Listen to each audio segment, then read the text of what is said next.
En este programa se reconstruyen hechos reales. Los nombres de algunos protagonistas han sido cambiados. Está dirigido a público adulto y contiene imágenes que pueden causar inquietud. Se recomienda discreción. Un conmovedor crimen perturba una pequeña ciudad de Nueva Jersey. La policía se esfuerza por encontrar sentido al hecho y pide ayuda a una clarividente. Ella murió aquí. Sentí un horror estremecedor. Mucho dolor. Luisiana, en una lucha frenética, una joven madre muere, su hijo queda herido y hay una red de mentiras que trata de ocultar la verdad del crimen. Todo lo que le ocurrió a ella. ¿Cómo la mataron? ¿Quién lo hizo? ¿Y cómo sucedió? Cuando las pistas escasean y las respuestas son vagas, los investigadores algunas veces deben recurrir a los clarividentes. Clarividentes. Familias destruidas. En la noche del 8 de agosto de 1987, en la ciudad de Belvedere, Nueva Jersey, un vecino llama a la policía. Está frenético. Dice que esa noche su novia, Betty Cornish, no respondió a sus llamadas. Ahí la encontré cuando entré a casa. Entonces fue a verla. Que se queda a un costado. Déjeme revisar un momento. Recreación. Y la encontró, atada y muerta a golpes en su dormitorio. Belvedere es una comunidad muy pequeña para esa clase de crímenes. La policía solicita ayuda. Solo la víctima, no hay nadie más. A los pocos minutos, el sargento detective Tom Traynor de la Policía Estatal llega a la escena. Belvedere tiene una dotación policial reducida. Recibieron la denuncia y pidieron colaboración a la policía del estado para investigar el crimen. Rápidamente, la hermana de la víctima, Peggy Goble, recibe la noticia del asesinato. No puede creerlo. Me puse histérica. No permitieron que la viera. Lo último que recuerdo es que la sacaron en una camilla. ¿Cómo pudo haber ocurrido? ¿Quién haría una cosa tan tremenda? Empecé a sospechar de todo el mundo. ¿Habrá sido él? Recreación. Expertos forenses inspeccionaron en busca de pistas. El hechor usó un cable eléctrico para atar a la víctima y una funda de almohada para vendar sus ojos. La golpeó sin piedad con un objeto agudo y pesado que luego hizo desaparecer. Las huellas casi no existen. En este momento hay poco que analizar debido a que... Eran días previos al ADN, de modo que buscamos cualquier posible mancha de sangre, cabellos, fibra de tela o algo así. Cualquier elemento extraño que hubiese y que nos permitiera identificar al asesino. Afuera hay una pista importante. Los detectives descubren una ventana forzada y encuentran una huella dactilar.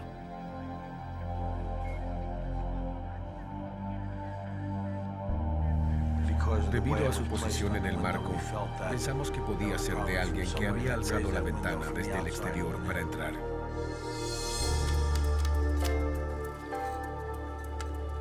En la autopsia, el forense determina que la víctima sufrió al menos 17 golpes en la cabeza con un martillo. Calcula que la hora de la muerte fue a las 2 de la mañana. Fue un crimen absolutamente brutal. Todavía tengo que esforzarme en ocasiones para no pensar en eso, porque me volvería loca. Tiemblo al imaginar lo que debió sufrir. Betty Cornish era una mujer fuerte y madre afectuosa, trabajaba duro y estaba escalando posiciones con mucho esfuerzo.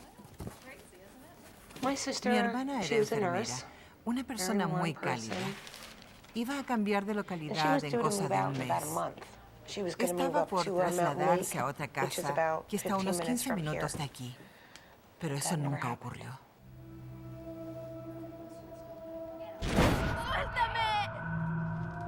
Angustiada por la brutalidad del crimen, Peggy Goble no deja de preguntarse si el asesino eligió a su hermana al azar o si guardaba un rencor mortal. Fue horrible. La verdad es que estuve sin poder dormir por unos 3 días.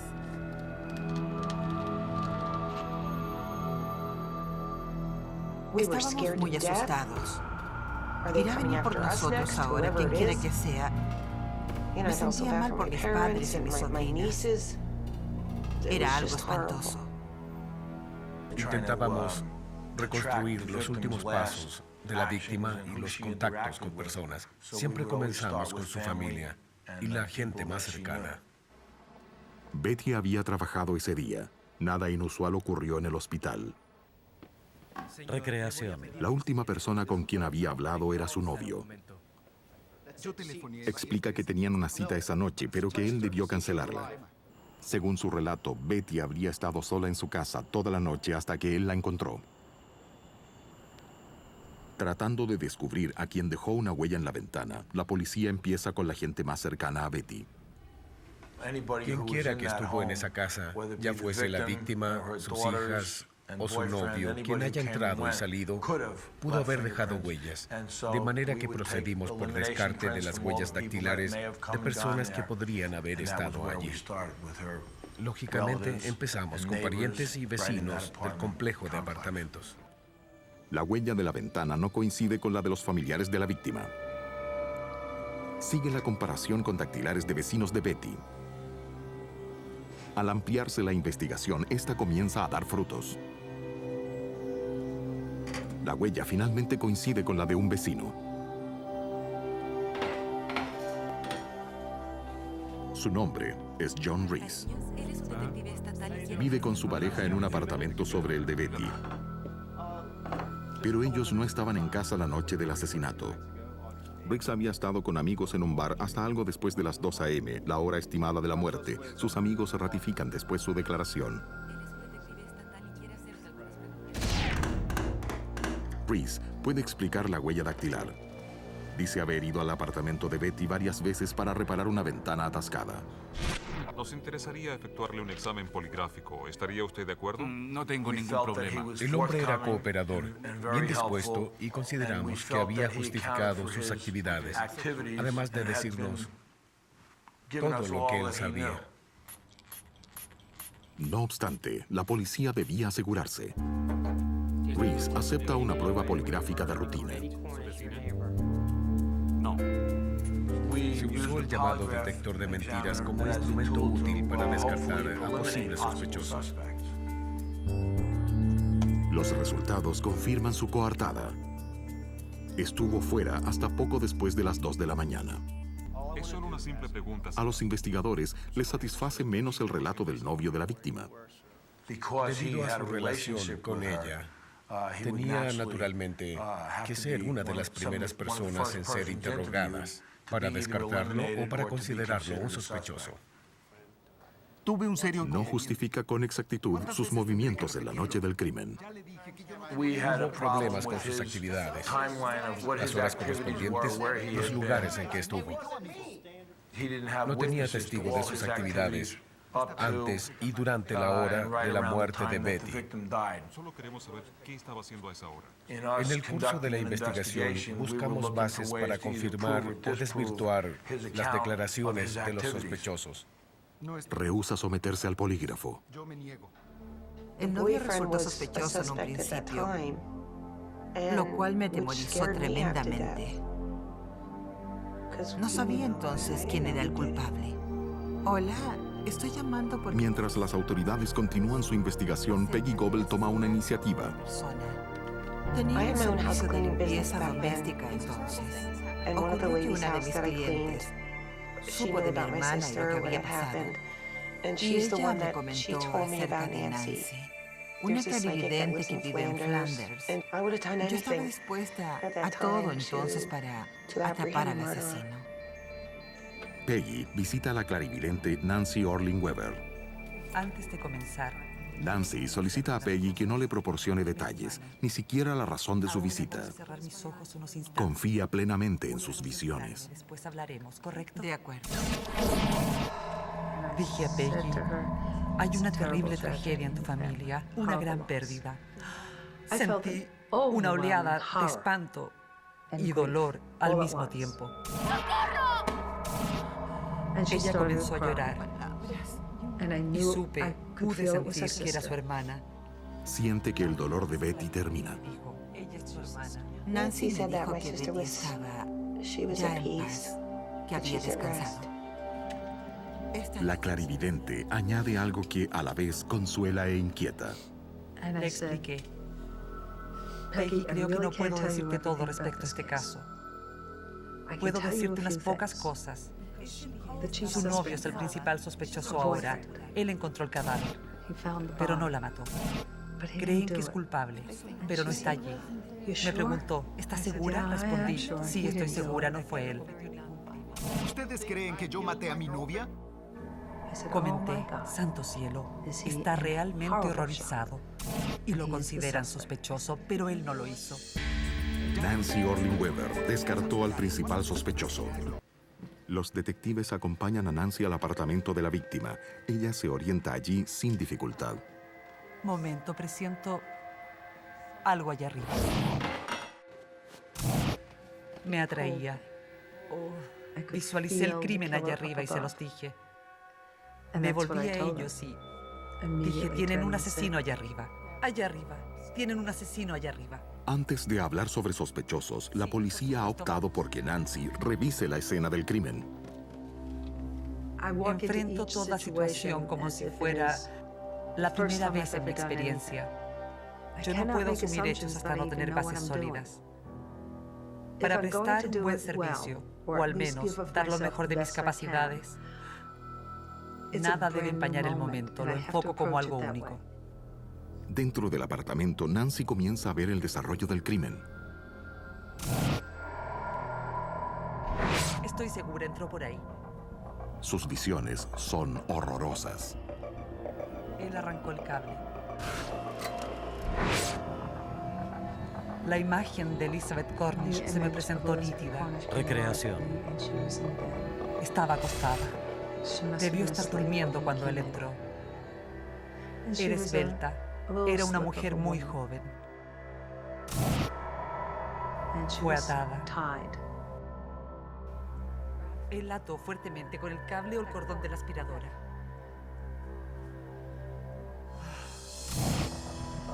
Vi la mano de él, en la que tenía un martillo.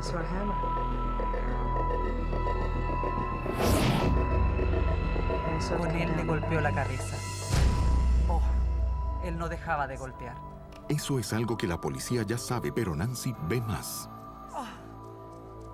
Ahora entiendo, ella estaba... El asesino no era un extraño. Ella supo quién era. A través de sus ojos, vi una cicatriz en su mejilla. También una hebilla de vaquero. La descripción de Nancy corresponde a un hombre mal rasurado que siempre usa jeans. Me calculé su estatura. No sé por qué o cómo hice eso. 1,76 m. Su nombre John. Apellido con R. Bastante corto. No había duda. Las visiones abruman a Nancy. Necesito salir de aquí ahora. Volvamos a la Discúlpenme. estación. Ha visto el asesinato, sentido el terror de la víctima y la furia del criminal.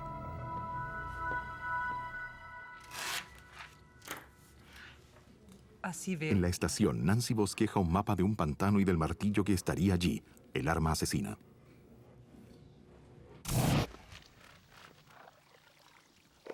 No hay duda, está ensangrentado. Eso está por verse. Él vive en el piso de arriba. Primero, la policía debe encontrar al asesino. Veo una cicatriz en su mejilla.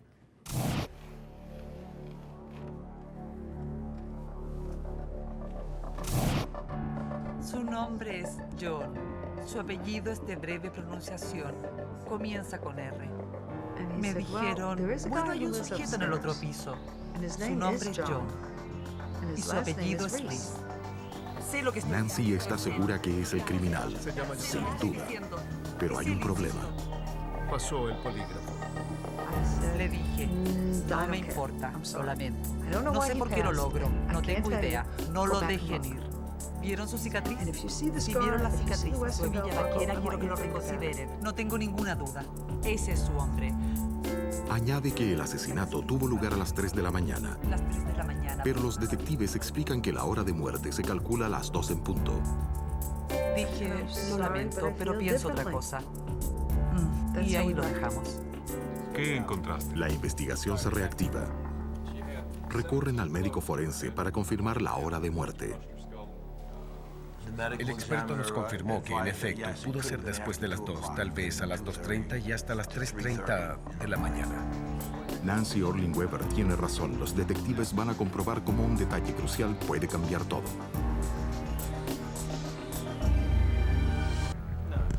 Piden al vecino de arriba, John Reese, que acceda a otra entrevista. Sí, bebimos una cerveza. Tiene una coartada hasta las 2 de la mañana, pero quizás no después de eso. Necesitábamos que informara lo que ocurrió entre las 2 y las 3:30 de esa madrugada de la muerte de Betty. Era cosa de decir, ya nos conocemos, hemos hablado, le hicimos preguntas antes y ahora queremos saber sobre otras actividades suyas para confirmar lo que ya había declarado. Siéntese aquí, por favor. Reese lleva puesto un cinturón con hebilla vaquera y jeans. Tiene una cicatriz en la mejilla derecha.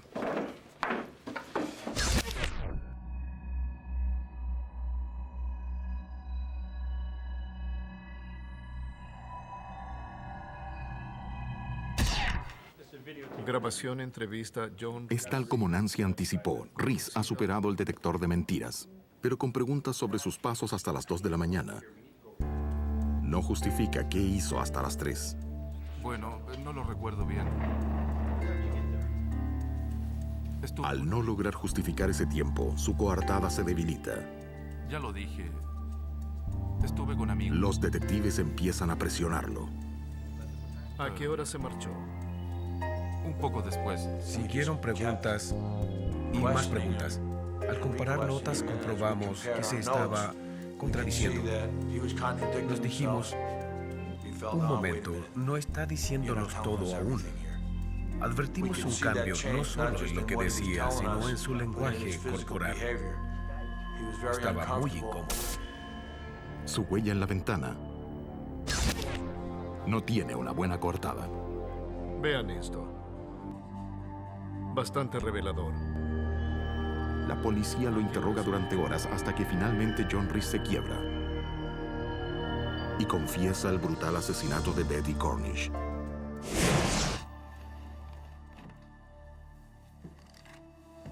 Reese dice haber entrado por una ventana.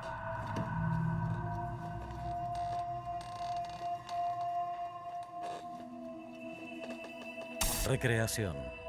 Rastros de sangre indican que ella estaba acostada cuando él la atacó. Encontró un martillo. Cortó el cordón de la aspiradora y avanzó hacia el dormitorio donde encontró a Betty.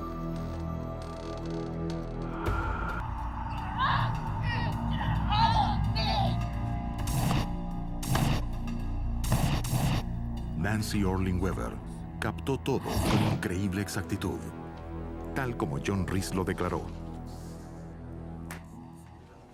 Incluso, Reese admite haber arrojado el martillo al pantano mencionado por Nancy. Tras efectuar su confesión, pareció haberse quitado un peso de encima, evidentemente. Se calmó después de admitir su crimen.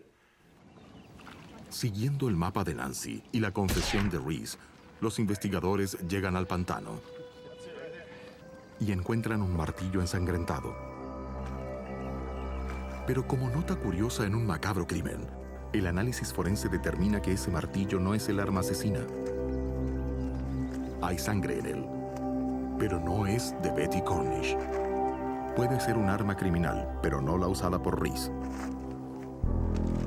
Fue un gran alivio que John Reese confesara el crimen, ya que el martillo encontrado en el pantano no tenía el tipo de sangre que correspondía a Elizabeth Cornish. Y no existían evidencias.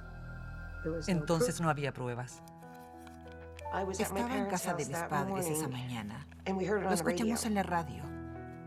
Tenían al asesino de Elizabeth Cornish.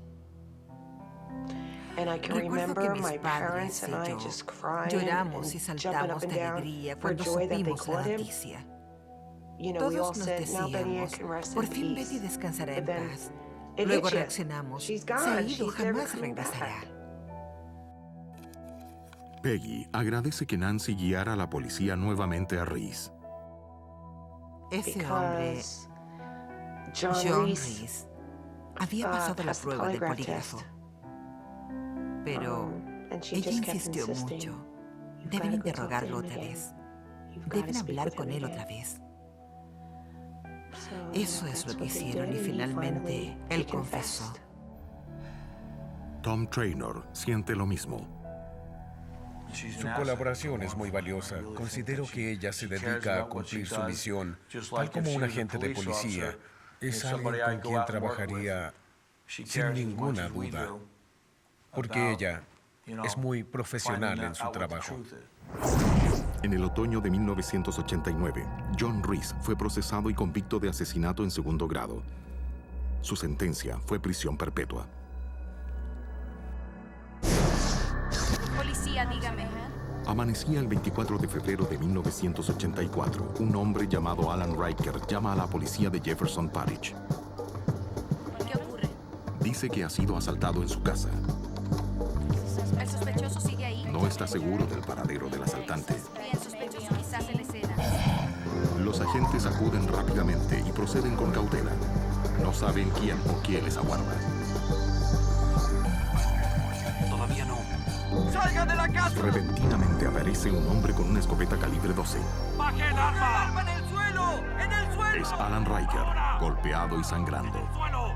¡En el suelo! ¡Apártese del arma! ¡Retroceda! ¡Retroceda! Dice que su esposa e hijos están adentro. ¡Policía! ¡Salgan! En la sala de estar, los agentes encuentran a la esposa de Riker, Vivian. Recreación. Está muerta.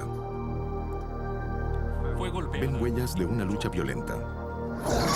Recreación. Seguimos registrando si hay otra víctima. Y armas manchadas de sangre.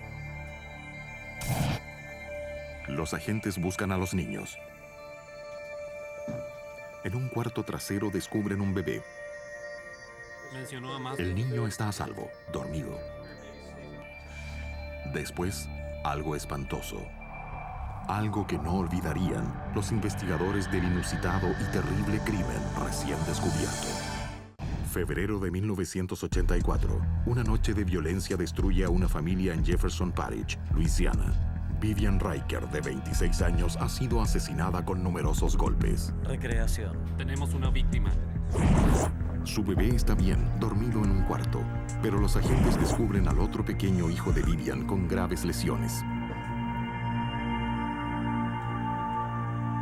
Asegurado. Toma al bebé. El niño vive aún, apenas. Va de urgencia al hospital. Recreación. Al parecer, ambas víctimas fueron golpeadas con un bate metálico de béisbol.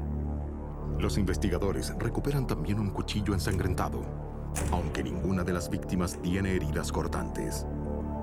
Una joven madre muerta. Un niño en coma. La policía requiere respuestas. Ahora.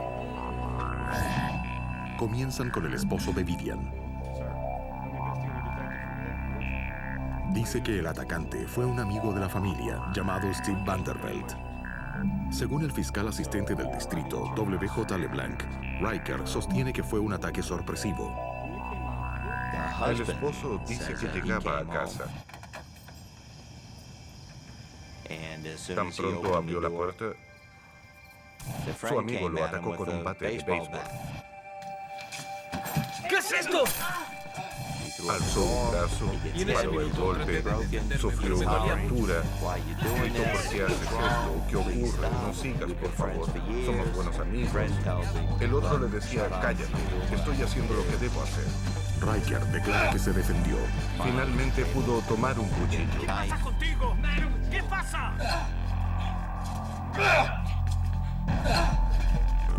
Luchan, cambian golpes. La pelea es larga. Hasta que Riker desarma a Vanderbilt. Estaba muy herido. Expulsa a su oponente de la casa. Al irse Vanderbilt, Riker lo apuñala 3 veces en la espalda. Riker afirma no haber visto el estado de su mujer ni su hijo y no tiene idea de por qué su amigo los agredió. Ninguna. La policía inicia la búsqueda de Steve Vanderbilt. Recreación. ¿Cómo le ocurrió esto? Fue una pelea. Y lo encuentra en una clínica de Nueva Orleans. ¿Un amigo suyo? Ex amigo. Ex amigo. ¿Sabe cuántas veces lo acuchilló? Más de una. Está bien. Tenía heridas en el pecho y la espalda. Déjeme. Tenía también su versión de lo ocurrido en la casa de Alan Riker. Disculpe, enfermera, necesito hablar con él. En su declaración, Vanderbilt indicó haber ido a la casa con el fin de recuperar su bate de béisbol que había olvidado el día anterior.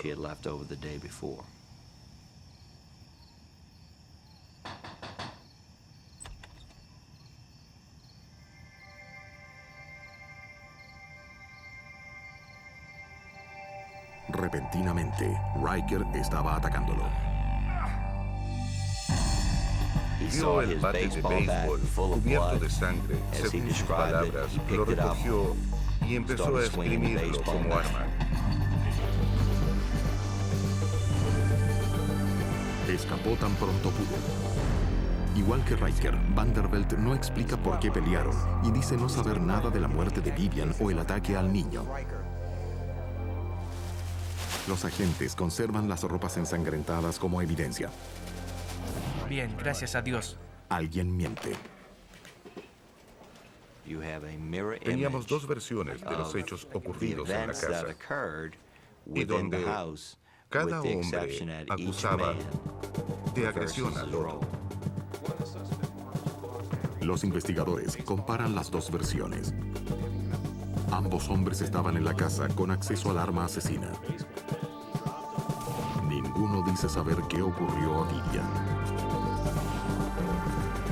Pero las acciones de Steve Vanderbilt esa noche parecen más sospechosas. Vanderbilt aparcó su auto en la calle adyacente a considerable distancia. Iba a la casa supuestamente para recoger su bate de béisbol. Una pregunta lógica era, ¿por qué razón decidió aparcar en esa calle próxima? Vanderbilt no tiene explicación. Y se muestra indiferente ante la noticia del ataque a Vivian y al niño. Alan Riker se muestra realmente afectado. La evidencia del forense implica a Vanderbilt. La sangre en el bate es tipo A. Corresponde a Vivian. Las ropas de ambos hombres están con sangre. Recreación. Pero mientras los análisis indican que Riker tenía manchas de su sangre y la de Vanderbilt en su ropa, Vanderbilt además tenía la tipo A de Vivian. Ella era la única con sangre tipo A. El amigo tenía tipo B y el esposo tenía tipo O. Detienen a Steve Vanderbilt bajo la acusación de asalto y asesinato en primer grado. Pero el juicio de 1985 termina con un jurado indeciso. La ley no exige probar cómo ocurrió un asesinato ni por qué se produjo el crimen. No hay que demostrar el motivo. Pero los jurados son seres humanos y quieren saber por qué y cómo. La presentación hecha en el primer juicio no aclaraba esos puntos. Pasaron meses y el niño Reich despertó de su coma. W.J. LeBlanc está decidido a llevar a la justicia al autor del crimen. Quiere un nuevo juicio. Y esta vez demostrará exactamente qué pasó y por qué.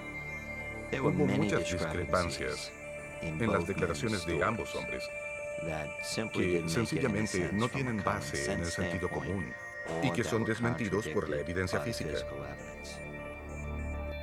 Algunas evidencias señalan que Riker miente. Las llaves del esposo, que él dice haber tenido en su mano en la ocasión en que entró y fue atacado, fueron encontradas en un lugar distinto de la casa. Además, la configuración de la escena del crimen no coincide con las declaraciones. Los dos negaron haber visto el cuerpo. El cuerpo yacía en la sala de estar a unos 2 o 2 metros y medio de la puerta de calle, a plena vista de todos en el piso. Recreación. Finalmente, ninguna de las versiones explica los cortes en el pecho y la espalda de Vanderbilt. No creí que podríamos obtener una condena a menos que pudiésemos presentar al jurado un escenario plausible de lo ocurrido, consistente con la evidencia física. Por eso llamé a Rose.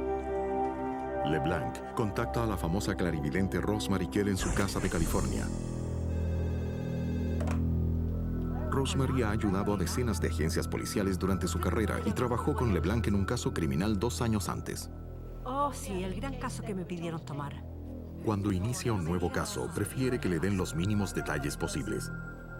Correcto. Recuerda, sin los detalles. No quiero información previa que pueda influir en mi visión del caso. Después, la clarividente se concentra. Pude visualizar en mi mente muchas acciones sucesivas y muy rápidas. Fuertes sensaciones de una barra o tubo de metal. LeBlanc comprende que ha visto el bate metálico. Recreación. Me pongo en el lugar de la persona. Con eso quiero decir que me instalo completamente en su cuerpo. Si es un caso criminal y alguien ha muerto, fundamentalmente yo miro a través de los ojos de esa persona, la persona muerta. Y lo que ve con los ojos de Vivian es insoportable. El fiscal W.J. LeBlanc debe descifrar los relatos en conflicto de 2 sospechosos.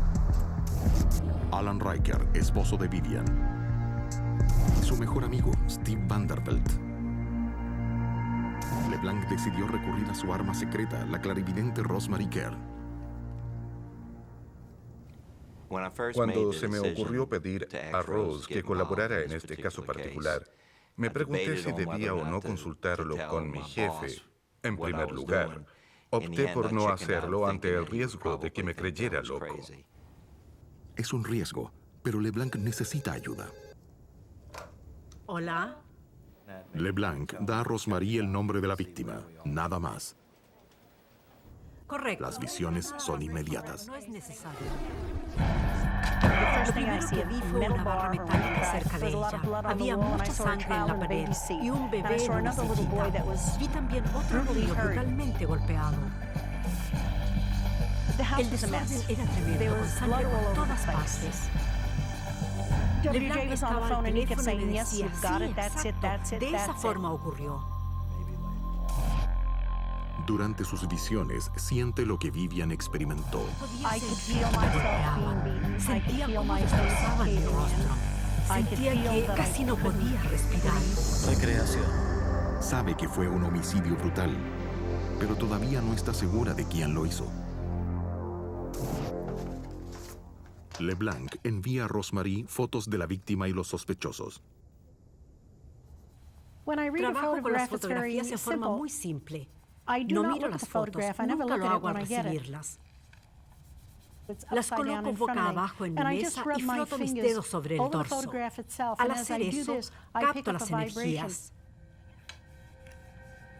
Detecto qué son, quiénes son.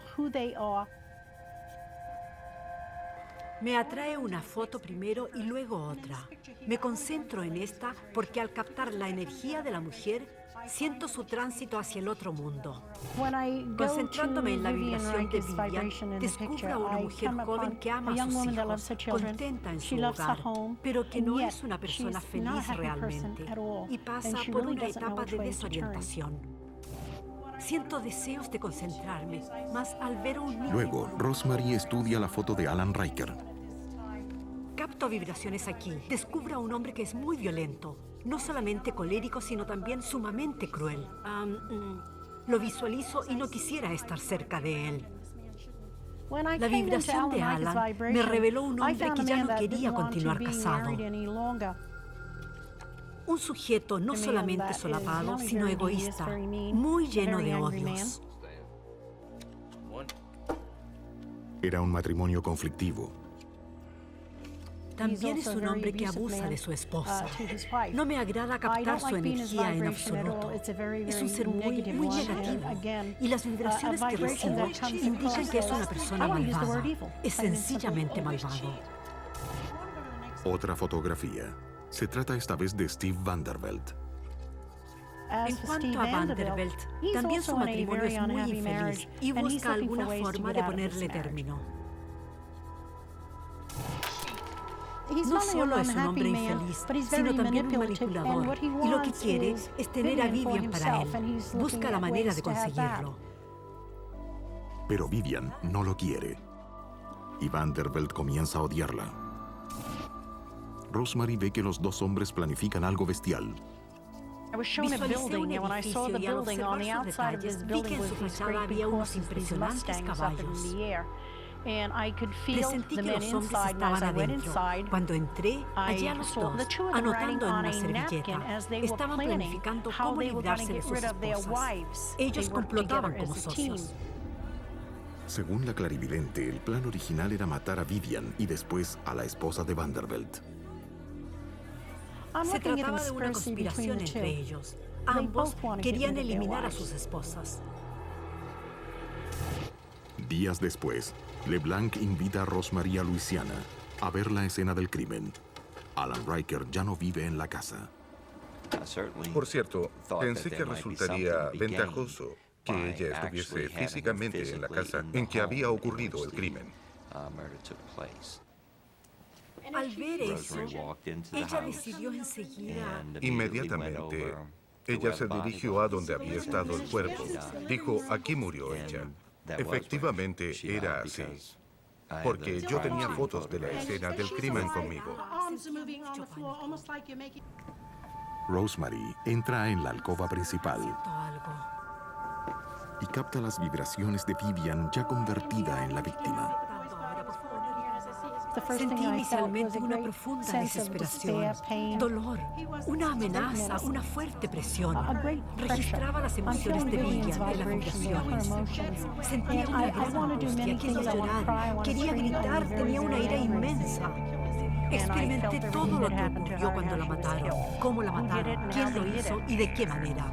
Rosemary está allí, como Vivian en esa noche fatal. Repentinamente me encontré en ese cuarto, con la clara sensación de que debía huir de allí. La asfixiarían.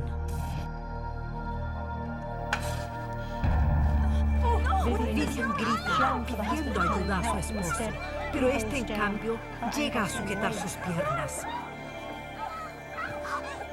Puedo sentir sus manos aferrándome. También siento mi corazón latiendo aceleradamente mientras escapo del cuarto, sin saber a dónde ir. La vinculación con Vivian abruma a Rosemary. Sintió agudos dolores en su cabeza y en cierto momento tuvo que detenerse. Recorriendo la casa, Rosemary se conecta con Vivian, experimentando lo que ella vivió. Yo era ella corriendo por la casa, cruzando la sala de estar, dirigiéndome a la cocina. Allí había un gran mesón. Abrí un cajón y saqué un cuchillo. Al tomar el cuchillo, les mostré cómo fue utilizado por Vivian. Rosemary relata al fiscal W.J. LeBlanc lo que ve. La mujer apuñaló al amigo en el pecho. Un detalle muy importante que nosotros no habíamos considerado antes que lo revelara Rosemary. Ninguna de las declaraciones explicaba las heridas en el pecho. Después Rosemary ve a Vanderbilt escribiendo el bate enfurecido al verse acuchillado. Y luego, lo impensable. Mamá. Aparece el hijo de Vivian. Él corrió cuando escuchó los ruidos y se abrazó a las piernas de ella como hacen los pequeños. Entonces fue el golpe del bate. En vez de caer en la madre, cayó sobre él. Fue aquí donde el niño llegó corriendo junto a su madre. Lo sentí aferrado a mis piernas y también como Vanderbilt lo golpea con el bate, lo cual desata el infierno porque el esposo grita, eso no tenía que pasar. Pero pasó.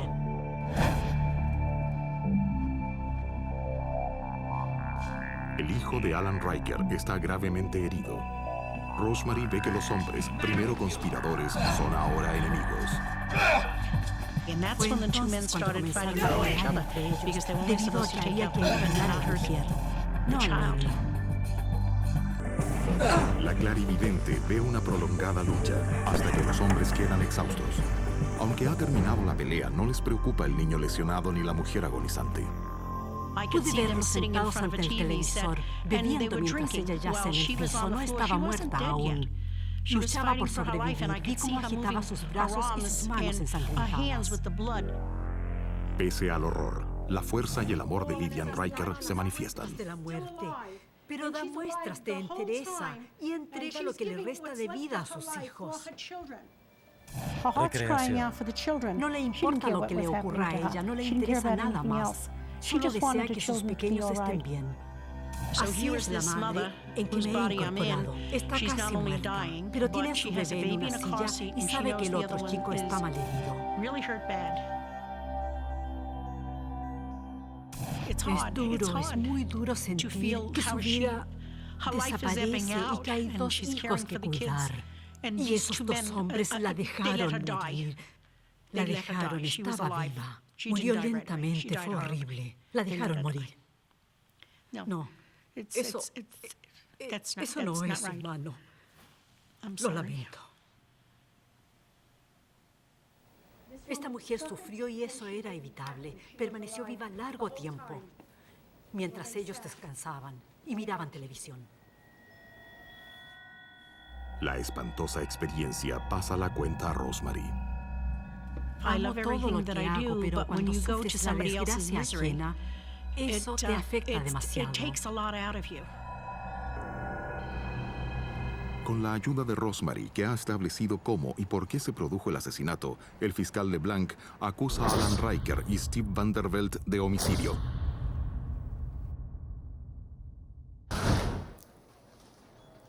Solicita a uno de los más renombrados forenses del país que examine de nuevo la evidencia de sangre. El experto descubre microscópicas gotas de sangre no descubiertas en análisis previos. El juez Ernest Richard preside en el juicio. Salpicaduras que adquieren alta velocidad se encontraron en los zapatos y la ropa de ambos inculpados. La sangre es del tipo A, el que corresponde a Vivian.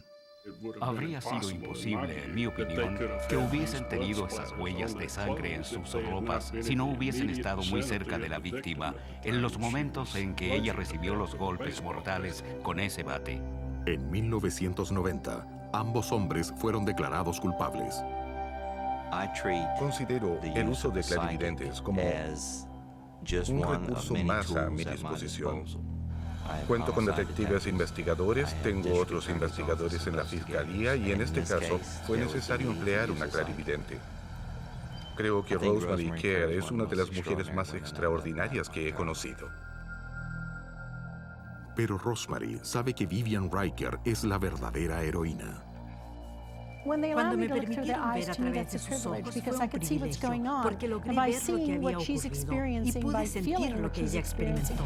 Pude ayudar a hacer justicia. Steve Vanderbilt se sometió a un jurado y fue condenado a 21 años por homicidio. Alan Riker renunció a esa posibilidad. Fue condenado por asesinato en segundo grado y recibió prisión perpetua sin posibilidad de beneficios. Dos familias fueron destruidas cuando insanos atacaron a víctimas inocentes y dejaron un dolor irreparable como resultado. Los asesinos hicieron lo posible por ocultar sus crímenes, sin remordimiento alguno. Pero esos crímenes fueron resueltos por el trabajo persistente de la ley y la notable capacidad de los clarividentes.